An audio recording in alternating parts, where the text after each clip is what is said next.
Hey Bible lovers, I'm Tim Nichols and I'm here to bring you your Nichols Worth. And as you know, Whitaker is putting out a new edition of the Berean Standard Bible, but there's also another Bible I'd like to see get some BSB love, and I'd also like to see some more attention being given to this in the KJV and the KJVER, and that is the Sword Study Bible. This thing is fascinating, and to me, this is one of the best editions of this Bible in existence. Number one, it is a hand-sized Bible. It's so easy to carry. It's a little bit of a thick, chunky Bible, but from a size standpoint, it's not very heavy. It's just really easy to handle. It has the indexes in it that make it very easy to find your books. But what really makes this Bible stand out is the study and referencing system in it, and there's also a feature in the Old Testament that you don't see very often in a Bible. So I'm going to go ahead and show you that feature, and then we're going to look at some other things. But you see in the Old Testament, those words are in red. And you see right here, the Lord spake unto Moses and Aaron saying, and then you see it in red. So not only are the words of Jesus in red, but anytime God is actively speaking, you're going to see those words in red. So when they're in black, that's kind of narrative, the story being told. But when we see those red letters, you know that God is actively speaking in the Old and New Testament. Now, to really fully appreciate this Bible, you've got to go back to the beginning. First of all, this charcoal gray cover with the crown of thorns, really nice. And it's not a leather, it's a fake leather, but it does have a synthetic liner. So that means this thing is going to be fairly durable. But when you go to the beginning, of course, you're going to have your presentation page and all your blah, blah, blah stuff. But let's get to the meat and bones. It gives you the names and attributes of God. It also gives you a little bit of information about your King James. And then this is really nice. It gives you definitions of biblical terms that aren't often used today.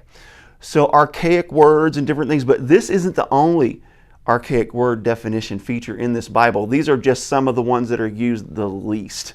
But then, once you get to this next part, this is really cool. And this is probably the biggest key in the whole Bible that makes it the most useful as a study tool. And that is the Scripture Theme Study Guide.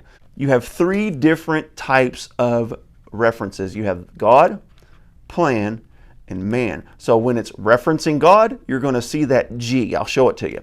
When it's referencing God's plan, you're going to see that P, and I'll show it to you. And it's going to have a referencing number as well. And then when it's talking about man, where man was first called, man was chosen, Israel, on and on and on, it's going to have that M, and I'll show you it. But once you get past this, it's going to have a referencing number. And then it's going to have that G, that P, or that M, and the referencing number, and it takes you to a referencing system where you can see all the times in the Bible where that topic is addressed. So now let's get into the Bible itself. Of course, it's going to have a chapter introduction. But for example, right here, you have your text of the Bible, and then you have that G4. So then you go to that G section, number 4, and it's going to show you where all these references occur. Another really neat feature about this Bible is, who knows what the word firmament means? Well, most people don't, so they have that underline, and then they say expanse. Now, that's actually not super helpful in this context. I would have preferred that to say sky, but at least it does attempt to give you a more modern definition to help you understand the word just a little bit better. Even here it says lights and firmaments, and then it lists the different lights, the sun, the moon, the stars, the expanse, on and on. So it kind of gives you a little more meat to understanding what that word means, and these are all throughout the text. Nearly every verse has an underline and then an explanation of what that word or that phrase means. Another amazing thing about this Bible is to be so small and to be so packed with references. Y'all, this is a 12-point font. This is a big font. Now, it doesn't seem to be perfectly line matched, mostly line matched, not bad. This paper, I'm going to give it a good solid decent. It's not amazing, it's not terrible.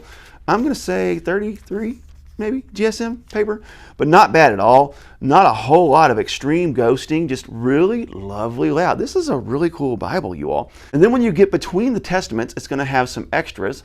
Let's take a look at. We'll go back before the book of Matthew, and it's not a whole lot. You get to the end of Malachi, of course, you see those words of God quoted in red.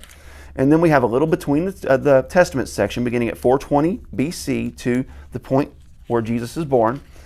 And it just gives us a few little extra tools. So between the Testaments, you have a basic outline of the intertestamental period that kind of just gives you a quick history of what happened between the Old and New Testament.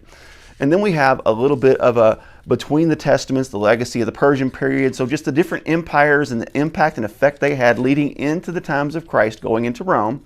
Then we have a basic outline of New Testament history. And then we go into the New Testament. Of course, 12-point font. You've got all your references, all those cool features.